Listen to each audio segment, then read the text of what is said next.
So, hi everyone, welcome back. So, as you know, today we are talking with Magnus Rosengarten, who's an artist and a writer. And actually, he's also a very good friend of mine. So, before I continue to talk a bit about how we met and how we know each other, I would really like one of you, to write a comment in the box with the live so that I know that you can hear me fine and the video's fine and everything's, absolutely perfect. So if you could just please leave a comment on that, that would be great. So I was just going to say that with my friend Magnus, we met in Berlin, in Germany, when I used to live there when I was 21, which is like over 12 years ago.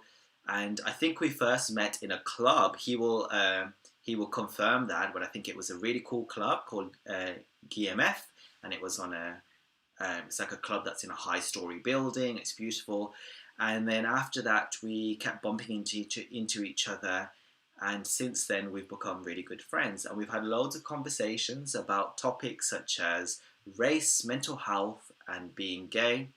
And Magnus himself has lived in different places around the world. He's originally from Germany. He's of Ethiopian German descent, and he's lived in New York and LA. And I'm going to now introduce you to Magnus. So, hey, how are you doing? So I'm great. How are you? I'm Thank you so good. much for this invite. It's actually the first time I'm participating in a real official YouTube talk. So yeah, I feel really honored that you invited me to do this today on a beautiful Sunday night. It's already actually 8 o'clock in Berlin, but it's still pretty bright outside. So yeah, thanks for the invite. And I miss Berlin. Berlin has beautiful summers usually. Is the summer good this year? Yes, so it's kind of started. We've had a couple of really cloudy and rainy days this weekend, but it's been hot. Yeah, so summers are great in Berlin. Winter's not so, as you probably remember. It's Hmm. pretty dark and gray, but the summers are beautiful, especially the lakes around the city and the many parks. And now that the whole lockdown has eased up a little bit. Like people come outside again and sit by the canal and in the parks. You know, Oh, sorry, we can't hear you just for a second, Magnus. Say that again. Is your volume on? yes. Can you hear me? Yeah, Are carry you? on. So Yeah. you're talking about the parks and Yeah, I mean we've had I think relative to many other countries in Europe and all over the world, it's been pretty relaxed. We had the lockdown and we were advised not to go out, but I think for a couple of weeks now it's been okay to go back into the park, sit by the canal, keep distance. Some take it more serious than others.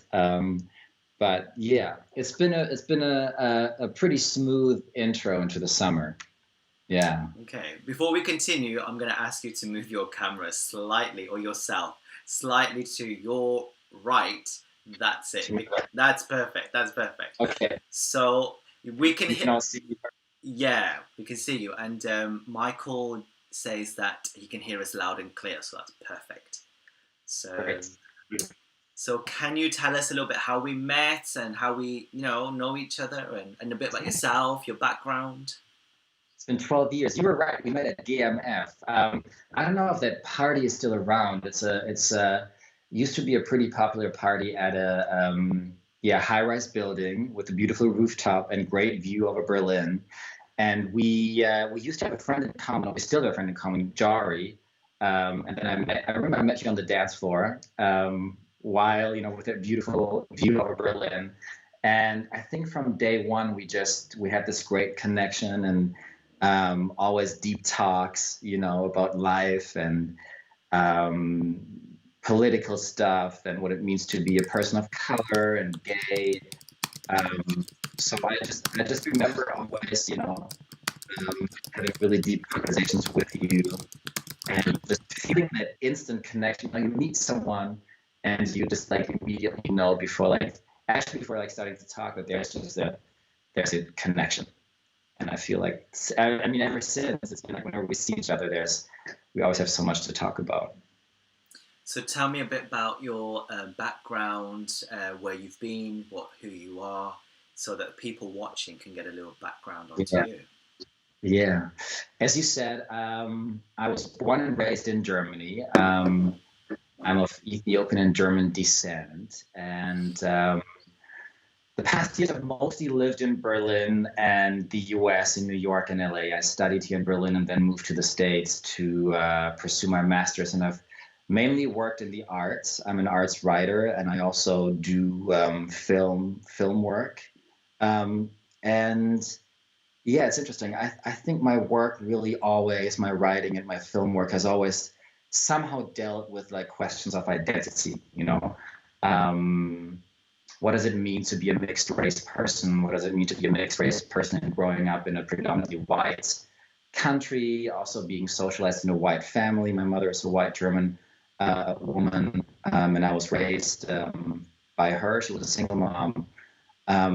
So like these larger questions of, who are you in these like, different kind of like societal contexts have always moved me, or I was always preoccupied with them.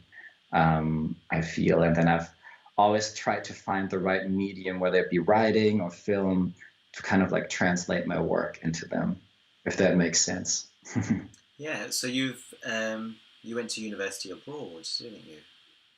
I did. I studied in New York. I studied performance studies, and I lived there for a couple of years, and moved in 2017 to Los Angeles. Worked in a museum, and have sort of like, yeah, have been like connected to the contemporary art world, but I feel it's always been very much connected to the performance art. So like art that's centered around the body, people that like use their body to show or express art. I've always been very much interested in film. Also worked for the Queer Film Award of the Berlin International Film Festival. Um, so essentially, to me, I think it's about storytelling and narratives and how we can like broaden them and like be more inclusive and like not only go for that like one-sided narrative or mainstream or conventional narrative, because um, I think as we have seen in the past weeks now, in all these like global movements, I mean there are so many people around the world who do not feel included and who have also not been included like on a systemic level, and how to make sure that our voices are heard, in the political spectrum. With me, it's more like in the artistic spectrum, has always been really like, extremely important to me, very important to me. And I also, I'm someone who's very much, because of my identity and also the countries I've lived in, I'm always trying to be connected as globally as possible,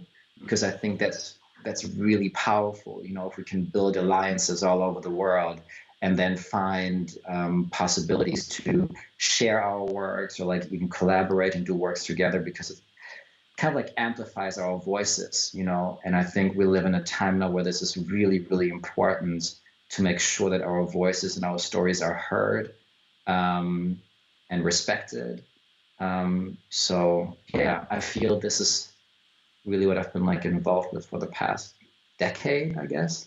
So Yeah. let's talk about race then, because obviously we are, people of minority background in our countries, and how we've obviously talked about that as well. So how that has affected us, and recently this whole race thing with America, with George Floyd, has come to the forefront, and even in our own countries, there are protests happening. And I think I saw from your Instagram you went on a protest as well in Berlin. Is that correct? Yes. Yes. I actually. So first, I should say I'm not the biggest like protest person. I don't really. I don't like large crowds, right? I don't really feel that this is necessarily my way of sharing my work, or like that this is the only way of being political. But with that current moment, I really felt that I wanted to support my community, but also kind of like feel community again, because we've all been like in lockdown and like pretty isolated. And I went to 2 protests, and the first one was actually a protest organized by a Black organization for like mainly young Black German folks. And it was really beautiful to walk with all of them like in the streets of Berlin and sense that physical proximity again, and that we're here and that we're protesting and that we're like making our voices heard. Because like you said, this whole George Floyd, the murder triggered like globally. It's turned into a global movement, a movement that's been going on for like hundreds of years actually. Right? I mean, we know that it didn't just start. But I think the biggest challenge we have in Germany is that we as sort of like the Black German minority, but also like just generally like minority communities, we have like very little like access to institutions. There's no real language. It's still difficult to make our voices heard in like mainstream media. All these like big newspapers or TV stations actually don't have a lot of like journalists of color working for them. So like that general discourse in Germany, the discussion around race isn't really happening. And if it's happening, it's usually like white established like Germans or like journalists who try to discuss it. But of course it's impossible, right? Like it's impossible for white people to discuss racism in a predominantly white country. That's kind of ridiculous. So you said it's impossible for German white people to discuss racism in Germany. Why do you think that? Yeah, I wouldn't say it's impossible. It's not impossible. It's definitely not impossible because there's a generation also now. I've kind of like it's been really beautiful to observe that in the past weeks. Who are like in their like late 20s and who are journalists and they work for bigger newspapers or like radio stations, and they've been reporting on it and they've been really fighting for representation in the end, and like pushing the limits of language and making sure that that there's like real terms of how to like refer to us as Black Germans, because in sort of like the daily use of German, it doesn't really happen that often that Black Germans are referred to as Black Germans. They're either referred to as foreigners or people from outside or people with a migration background. So there's like very little understanding that Germans who are maybe Turkish background, who are Black, have been here for more than 20 or 30 years, but actually for several generations and belong to the society as much as, let's say, like a mainstream white German person does. Yes, so I found this. Sense that in this moment there's a shift, definitely there's a shift happening, but then there's always the sort of like skepticism, right? Like, is it only a trend? Will the momentum hold? Is it going to change? Like, is there going to be like a real drastic change on an institutional level, or is it just a thing that's like cool to talk about for a couple of weeks and then it's over again and we're going back to the old structures, I found it very strange when I first moved to Germany and I realised they used the word Auslander, which means foreigner. And that's even if you're born there, like in the UK, if you're born in the UK, you're known as British. They might say you're Black British or Asian British or whatever British, but you're British, essentially. And then people would say they're English, I would say, if they were like white, or they could say white British. And then the other thing that was quite shocking to me in Germany was every single person when I would meet them, they would say where you're from, which I was like, fine, yeah, I'm from England. And they were like, no, where are you really from? And I was like, what do you mean? I was born in the UK. I feel like I'm British. I, have the British passport. I speak the language. But they wanted to get this exotic story.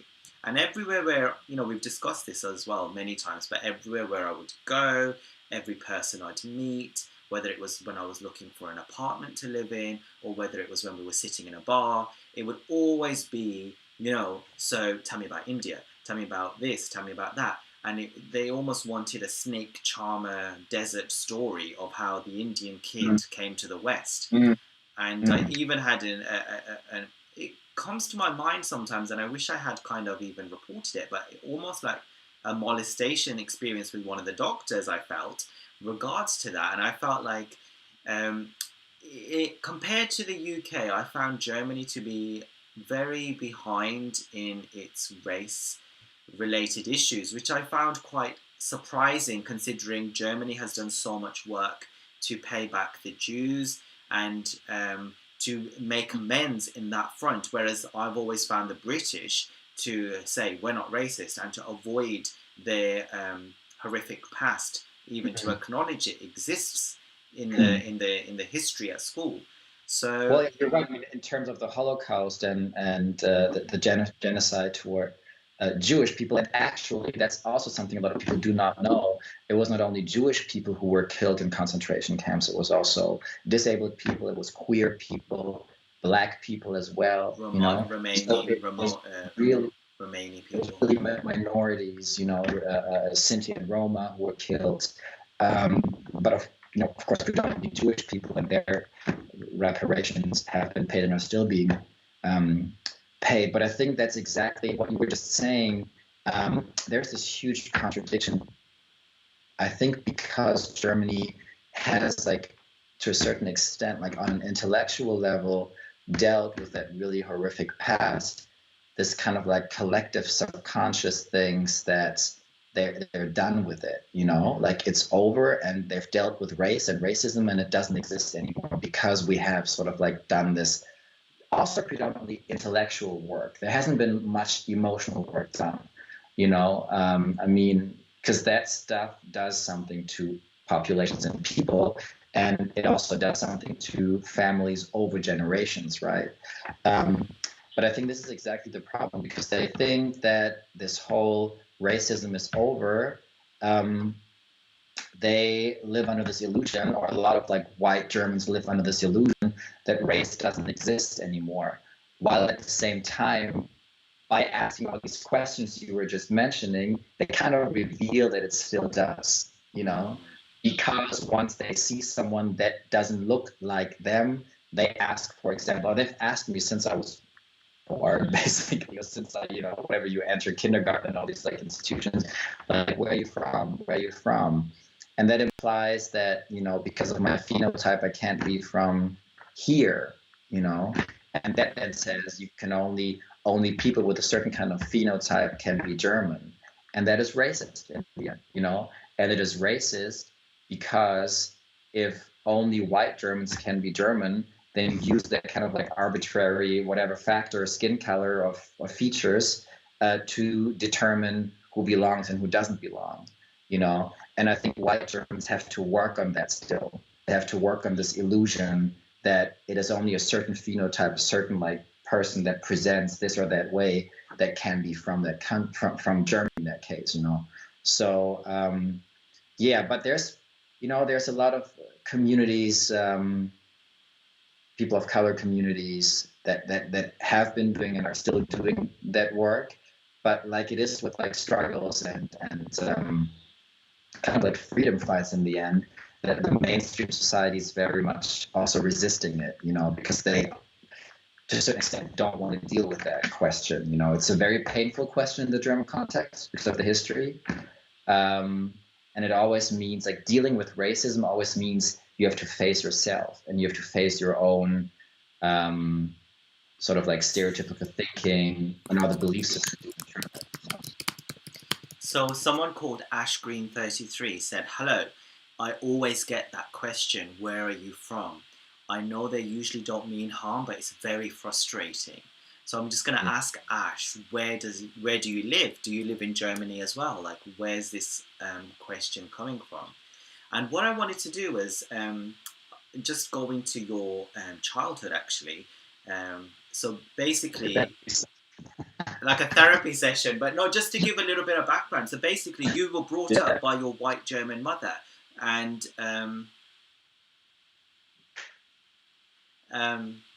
so sorry, Ash is just writing something. So you were brought up by your white German mother, And then when you entered school, you said kindergarten, that was the first time you experienced not belonging because people were looking at your skin color. I mean, what was your experience growing up from a baby, from your society, from your family? Because I remember you telling me some of your family members were Nazi members or had certain sentiments towards Nazis.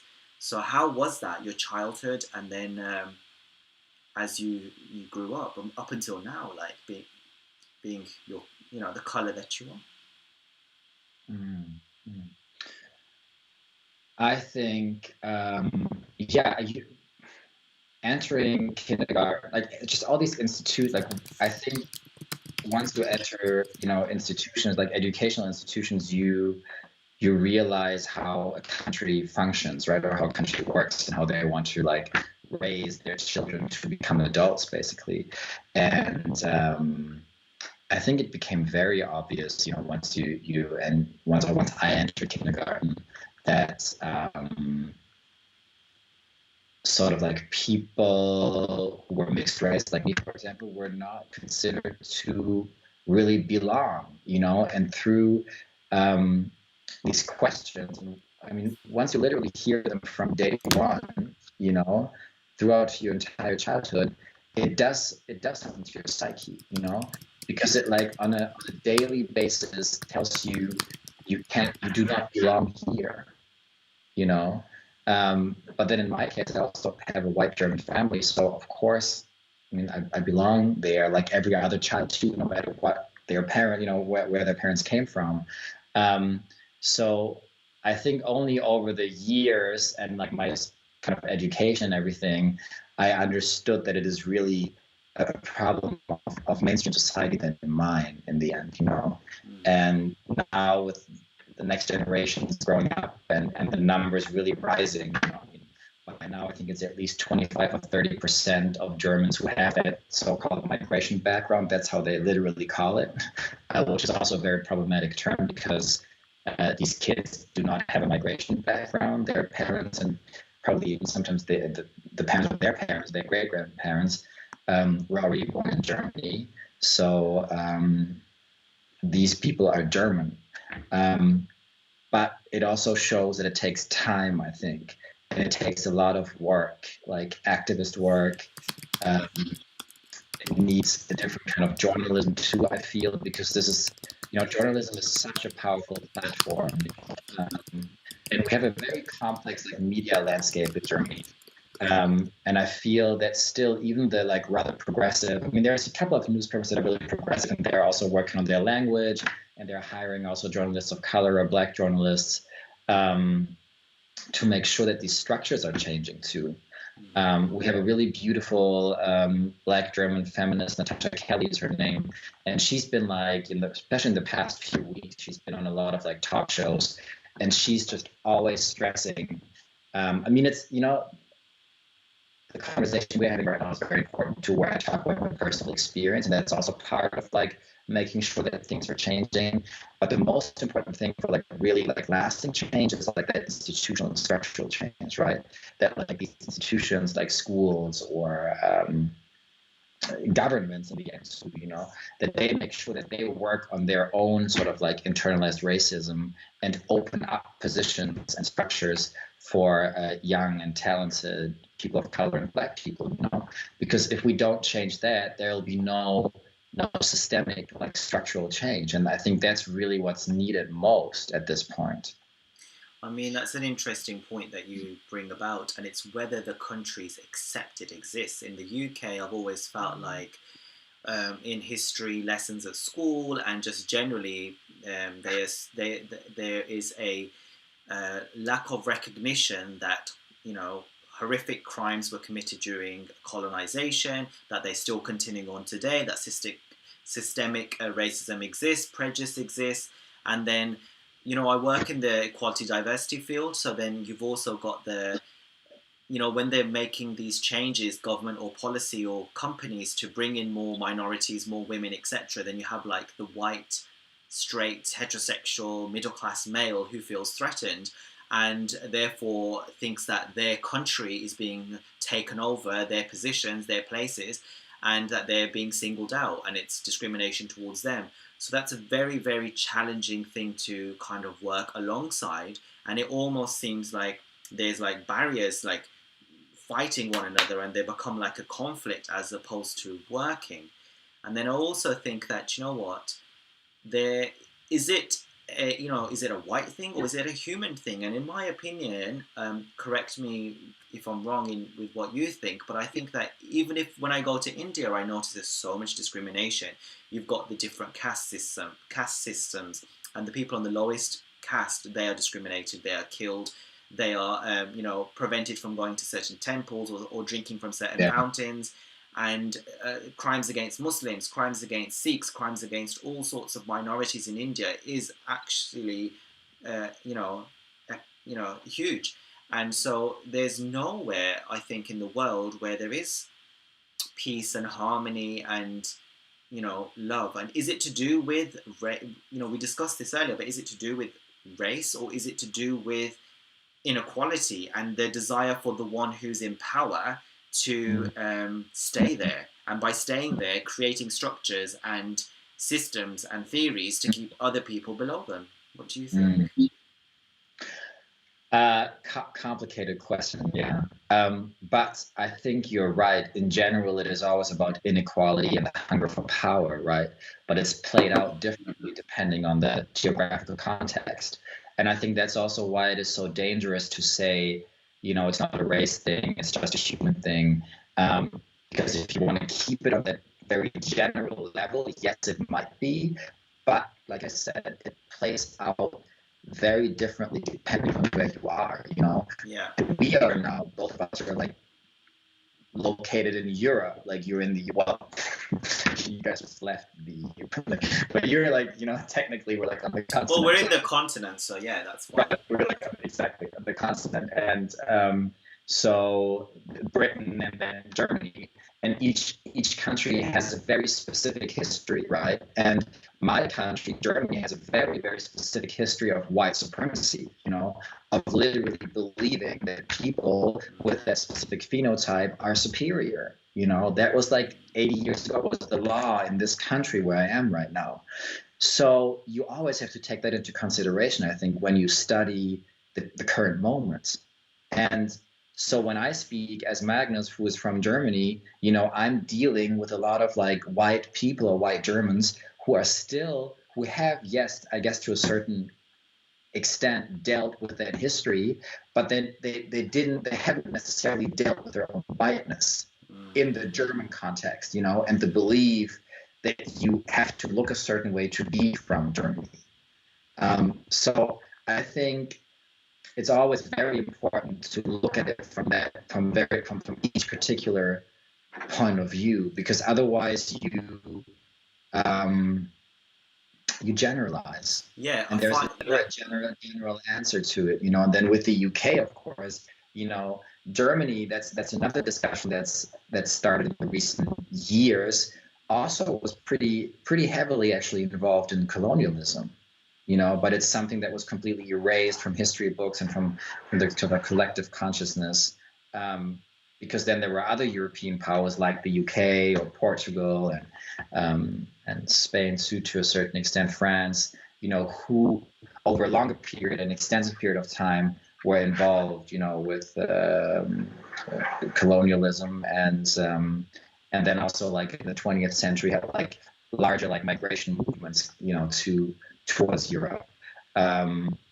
So I guess there's like still this idea in Germany too that like the UK, France, they were more heavily involved with colonialism, and Germany actually didn't have anything to do with it.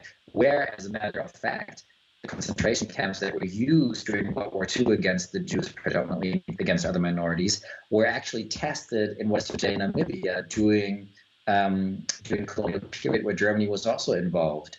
In the late 19th century, or certain kind of like medical testing against people in Namibia, that were then also used later to, kind of like continue what we today know as the genocide against Jewish people, the Holocaust.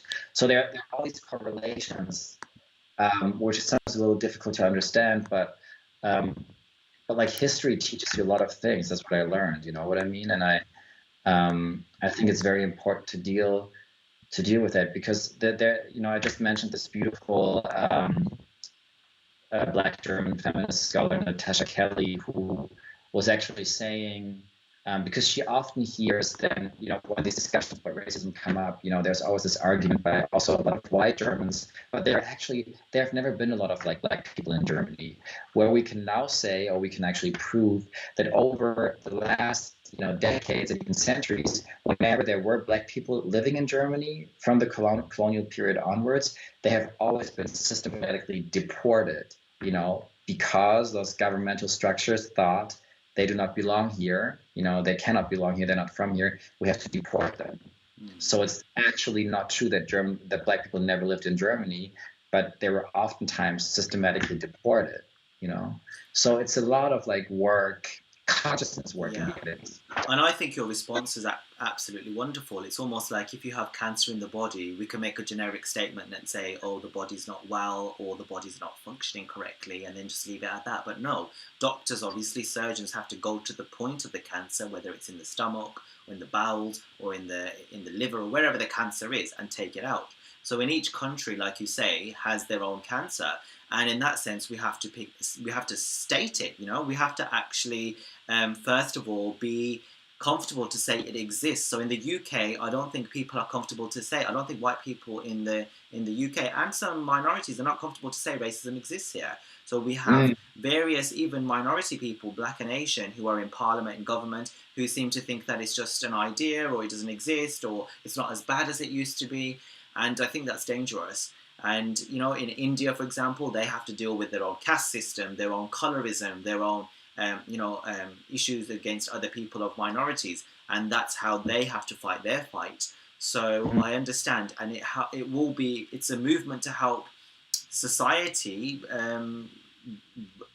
raise their consciousness so that they can accept one another and appreciate and also acknowledge their shadow self, their discrimination, their issues.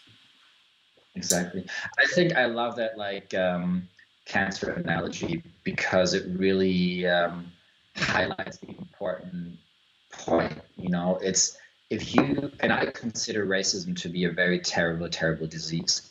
And if you unfortunately suffer from a terrible disease, the only thing you really want is a great doctor who gives you a very like precise diagnosis, right? Who like tells you you have this and that, it's located here and there in your body, and he's gonna offer or she's gonna offer you like a really good, adequate treatment. You know what I mean? And I don't think that's really happened in Germany so far. Like people have been diplomatic about it, or they've been like ignoring it, or like like all these events which are beautiful. Like we also have a huge carnival in Berlin once a year, you know, in June, which is not happening this year, I guess. But like kind of like covering up with this like quote unquote multicultural events where like all these cultures come together and celebrate and like sort of cover up the actual problems, like using some like cosmetic whatever change. Yeah, it's very on the surface, isn't it? On the surface. Yeah. It's beautiful, it's nice, you know, but it doesn't really tackle the actual problem. And it's always, you know, like a real treatment, you know, for a terrible disease is painful for sure, you know, and it's not easy. And it takes a long time.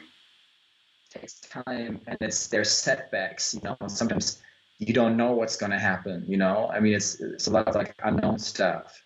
And I think you have to be courageous. You have to be brave to deal with that. What you've just said, it just struck a chord, because inequality and diversity work, inclusion work, for example, companies will go to a Pride event, or they will have a Pride logo on their website, and they think that's it, done, you know. We've done our Pride for this month, it's done.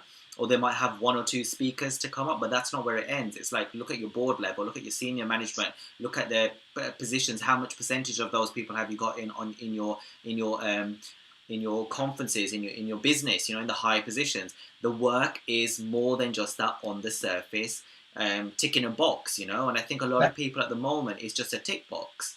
And how are you supposed to deal with the real root issues, and a lot of people don't even accept that they exist. They think it's very superficial, but then it's going to take a real long, deep look at ourselves, and even But people of color. I also think people, there's oftentimes this question of like, oh, I don't want to feel guilty, or I feel guilty, and I don't want to deal with that. And I think it's really important to stress that it's not about guilt, or it's not a moral question. It's a question of responsibility, like being an adult, right? And like understanding, how do I move on this planet, in my country, in my community as an adult, like, and what are the where am I ignorant about stuff? Where am I like refusing to understand, like, these structures better, and understand how certain people have been systematically disadvantaged for many decades, for many, many, many decades. So I'm going to ask you two things. I'll ask you two things regarding that in a second. But I think for me, it's also what's been like, and that's very personal again now, what's been so difficult is, we started the conversation with George Floyd and the United States, and it's a place where I've spent many years, and it's a very important place to me too. I have a lot of very close friends, and it's a country where I was also partly educated, and where I learned a lot. I really learned a lot in that country.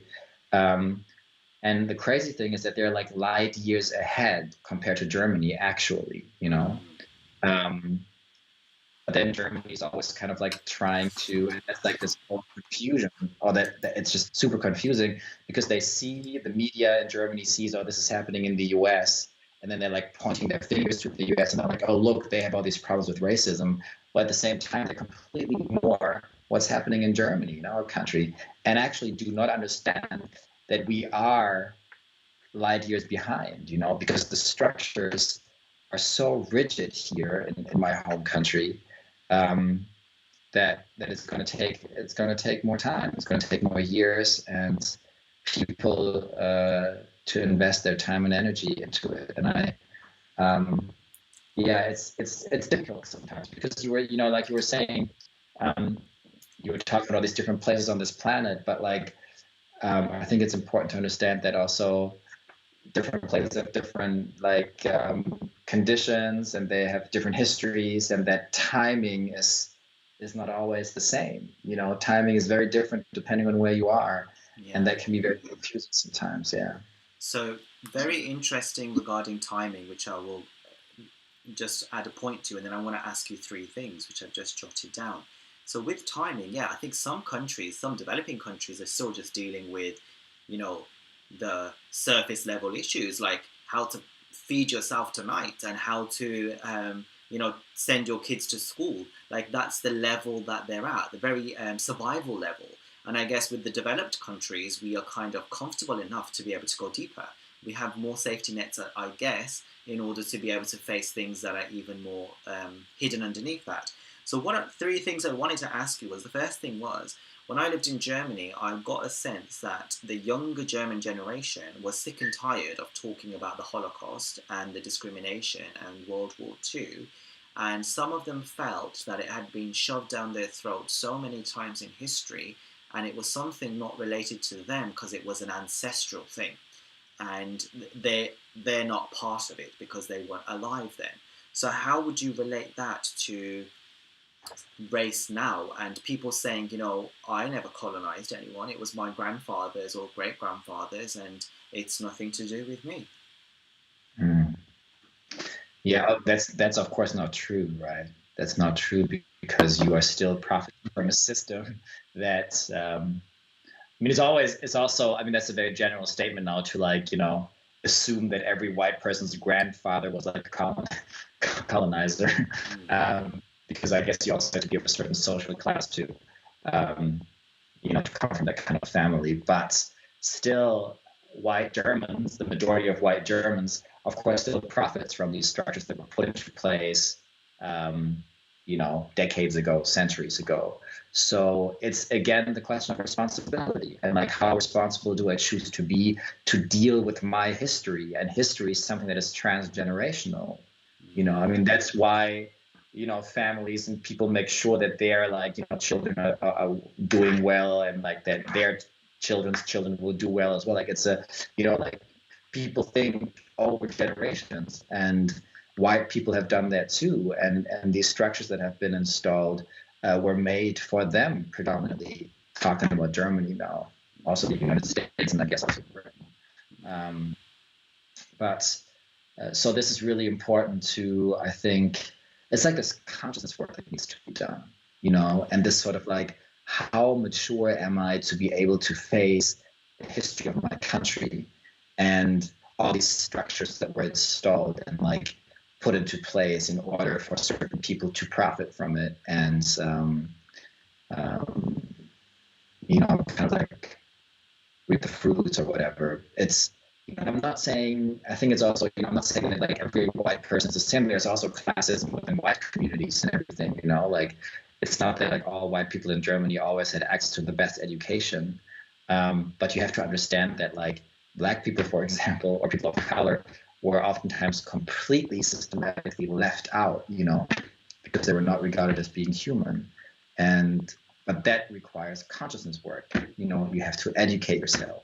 You have to be willing to do that. And a lot of people are still not really willing to do that. Although we see now with the protests worldwide that there are shifts, and also in the younger generations, because also younger white Germans who, grew up with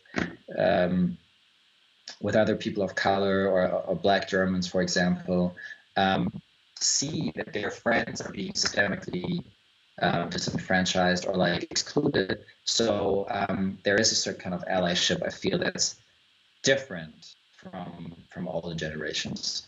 Or I hope so, at least, Which leads me on to the second question, which is, what is the benefit to white people, or you can say cisgender males who are heterosexual white men, to do this work, to be inclusive? What is the benefit for them? Because you have to get the buy-in. Otherwise, it's like, I'm benefiting, I'm happy. I get my job like that because my name is there, and it's white, and I have the access to privilege. So why should I do this work, which could be painful, which could be long and ancestral? Well, I guess in the end, it's also, in the end, I don't know if they really their entire life benefit from it. We see it with all these. Come on, the current moment is so obvious. You have climate change, you have the virus, you have not had, it's still happening. The mass killings against Black people, and to me, it's actually, kind of sad that we have to ask this question, because this question then means that this like prototype of a white heterosexual male is actually not a human being, because every healthy human being seeing what is going on right now would just,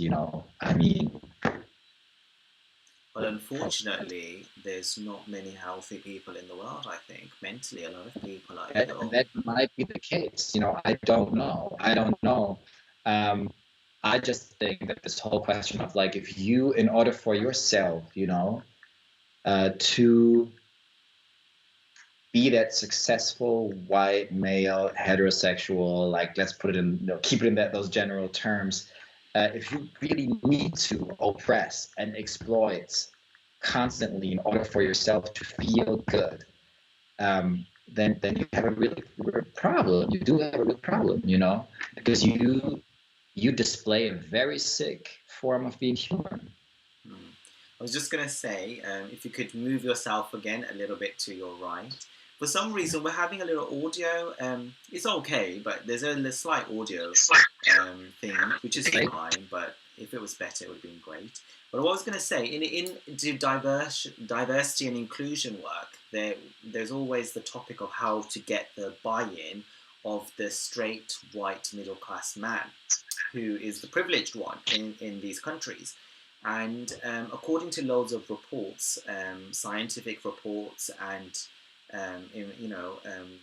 proper market research, there are huge benefits in diversity. You know, if you've got black minority ethnic people, your profits increase by 33%. If you've got more women, it's 21%. And the reason being because you get diverse mix of ideas. You also get a license to operate where you're representing your consumer market, and Yeah. it creates harmony. At the beginning, there may be conflict, but eventually, over time, it creates a dynamic, interesting environment, and therefore products and innovation is far more. And you could even say, why is America such a superpower? Because perhaps it is an amalgamation of so many migratory systems and people which brought this sort of different dynamic. So there are benefits, um, economically, invention wise, and technology wise. There are advantages, and also you could say if more minority people are being incarcerated, imprisoned, that is costing the taxpayer a lot of money. If more ethnic minorities are not getting the high paying jobs, are ending up on employment welfare, that is costing the majority money. So for communities to prosper, for there not to be ghettos and violence and discrimination, which exists from systemic racism, then there are loads of benefits, aren't there? Yes and no, but I also have a problem with that argument, because if you start to tackle racism only because you want to increase the profit of your company, or only because you want to increase quality, you sort of like take in black people or people of color as token, and that is a problem too, because we are human beings essentially, and I'm not only here to better up the quality of the company I work for, or to make it look more diverse, or it's again a sort of like superficial, very exploitative argument too, you know what I mean? And I think that's something that I have experienced a lot in Germany, this whole idea, oh, you would be a great add-on to our company, you look great, but not really being seen for my like intellectual capacity or like my education, or sort of like my professionalism, but rather, oh, we could have you as a little token, and then like it's going to look good and people will believe like we're the super diverse and open company. But actually, the whole power structures and levels on the management level, nothing is really changing. And that's what I was trying to say in the beginning too. We are at a moment where we really, really have to demand the structural change, the institutional change. It's not enough to be hired as a sort of like cosmetic add-on. Unfortunately, I agree with you completely. And for myself, I think unfortunately, the white, straight, middle class male feels threatened for their job, for their positions. Yes, in our country, of course, in other countries it's a different dynamic, but we can only talk about the problem that exists in our country. And some people, like I mentioned earlier, do not have that depth of compassion to be able to go that deep, and to heal in that sense. And sometimes the wraparound, or the buy-in for them to change is superficial in a sense, but there is an opening of some sorts. But then I guess you need conscious people who are employed. Yeah, I don't know. It's a tricky one. And like I said, like I mean, we're like kind of discussing this like individual sort of like conflict potential, and like this kind of like supposed white heterosexual straight middle class man feels threatened. And also, I mean, that's a personal sort of like sentiment, Yes. but that first of all shouldn't play a role in defeating racism. And that's why it is so important to do this structural change, to like change legal language, to put laws into place, where actually, black people or people of color can like file a lawsuit because of discrimination, and that there are like laws in place that prevent all of that sort of like personal sentiment to take over and decide over a person's like destiny, you know? It's quite difficult to do lawsuits, and sometimes you need money to get a lawyer, and then the evidence required. And when someone of minority background or someone who's been discriminated is dealing with so many things, loss of job, discrimination, money, income, it's sometimes the last thing they want to do. Of course, and that's why it's such a struggle, and that's why it needs like organizations that support, especially also like people of color that maybe don't have the educational background, do not have the knowledge, you know, that they are offered a certain amount of support that secures at least their like minimum rights, you know, and existence and stuff like that. So I we think that's simultaneous. You know, you have to tackle the structures and continue to work on changing them, and at the same time make people aware of the fact that they have to start like reflecting, you know.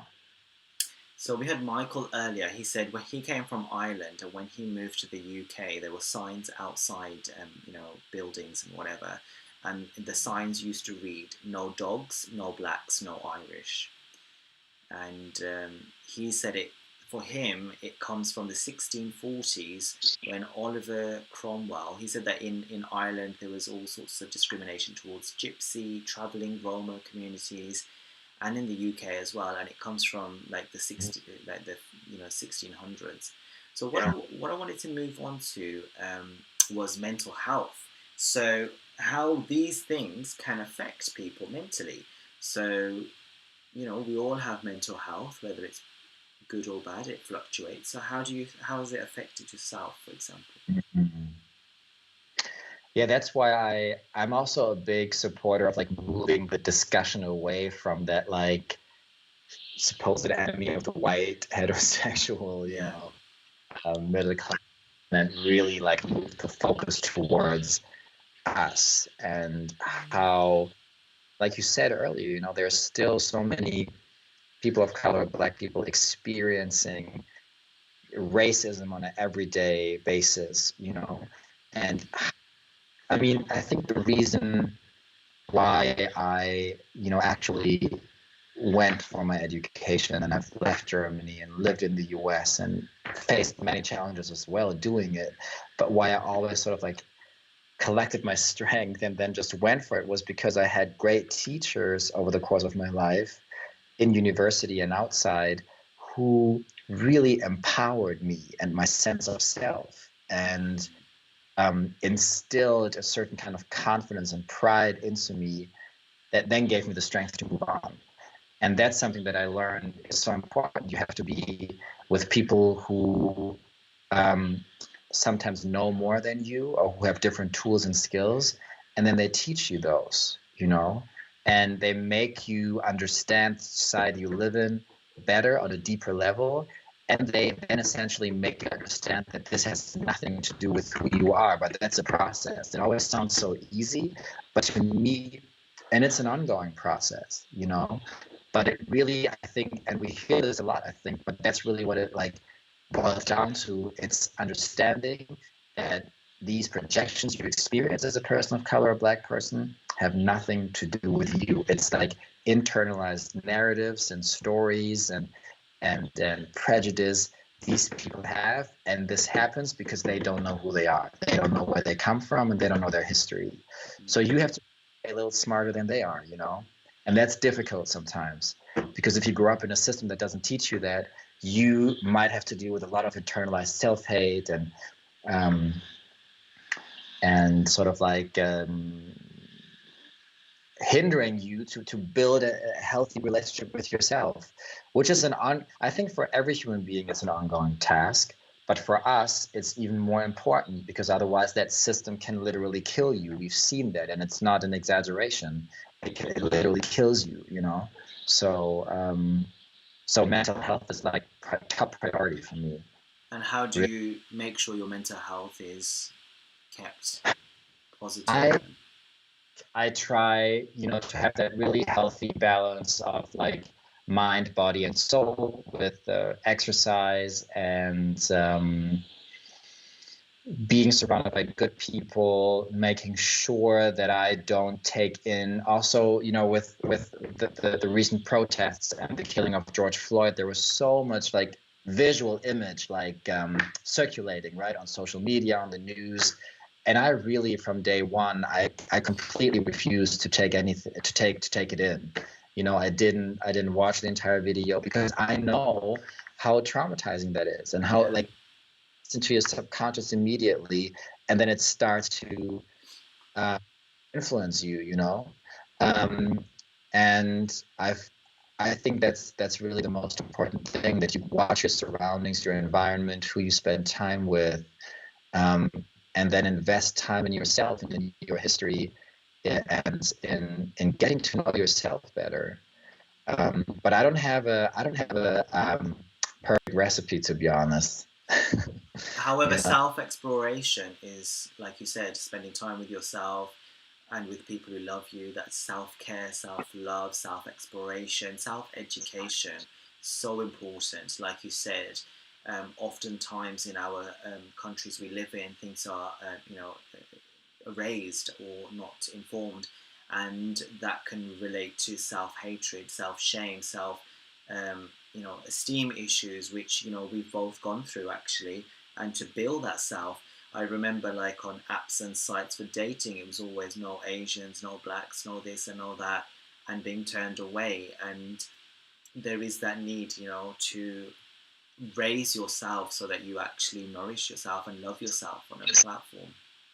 And like you said, now I think that's something, I don't know if you or like all the other viewers are like familiar with the term intersectionality. Yeah. Like they write that discrimination happens on many different forms and they can all cross, and exactly like, with us, with me being like Afro-German and gay, and also having lived in all these different places. So I have a certain kind of like um, level of like different discrimination forms I've had to deal with throughout my life.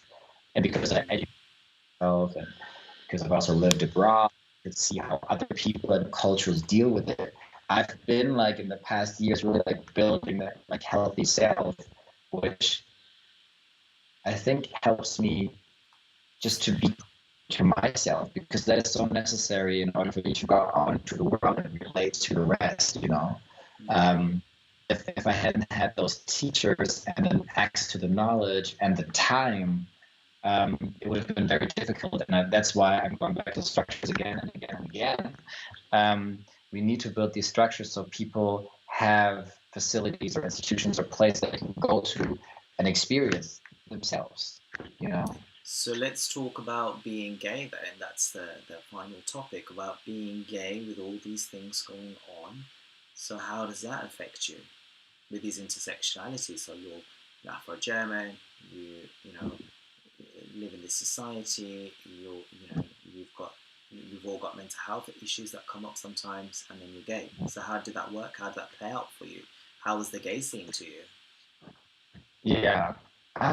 In all honesty, I've been like dating. I've found up until this day really difficult in Germany. It is still a predominantly white country, and um, you deal with a lot of projections and fantasies. Whether it's, I mean, I'm not even a big app person, so I'm not really on that. I used to, but I kind of stopped it actually.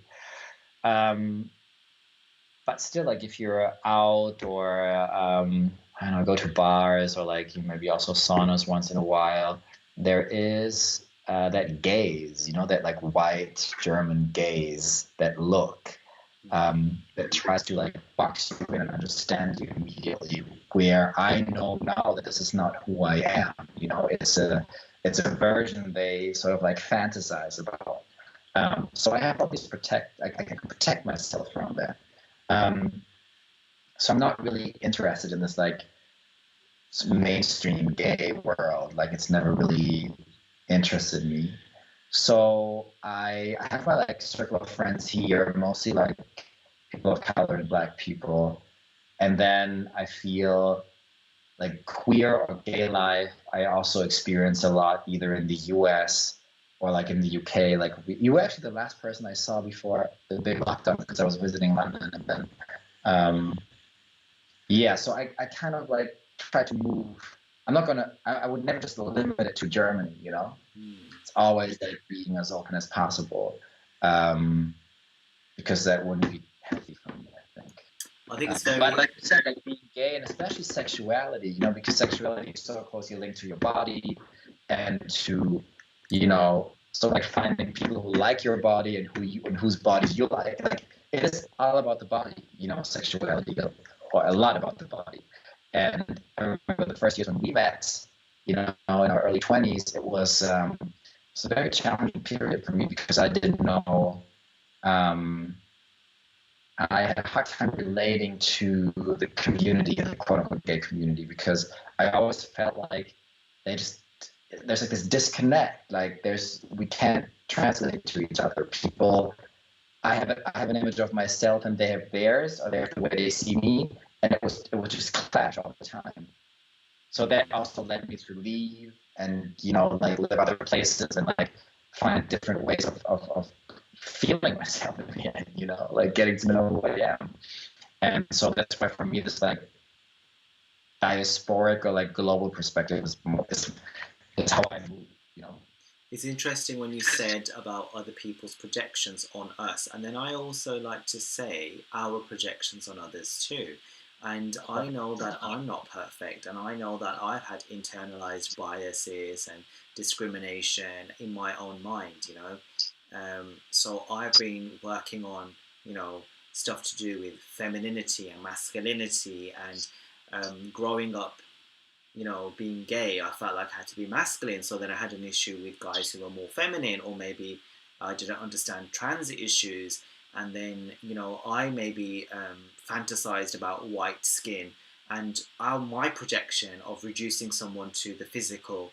So, what I wanted to ask you was, how do you deal with your internalized bias?